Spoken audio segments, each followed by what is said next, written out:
అసలు ఈ ఈ అసలు ఏం చెప్పాలో నాకైతే నోటి మాట రావట్లేదు. ఆనాడు వారాహి వాహనం స్టార్ట్ చేసేటప్పుడు మనకి ఇక్కడ అనేకెంచో తిలకం పెట్టారు.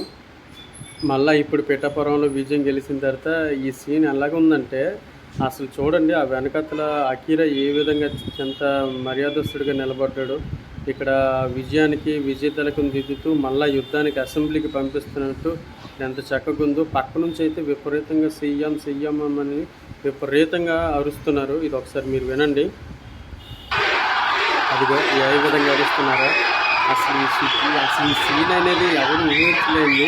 చూడు ఈ విధంగా అసలు దిద్దుతున్నారు విజయ్ తిలకం. అంటే ఆల్మోస్ట్ గెలుస్తారు కదా పిఠాపురంలో 70,000కి పైగా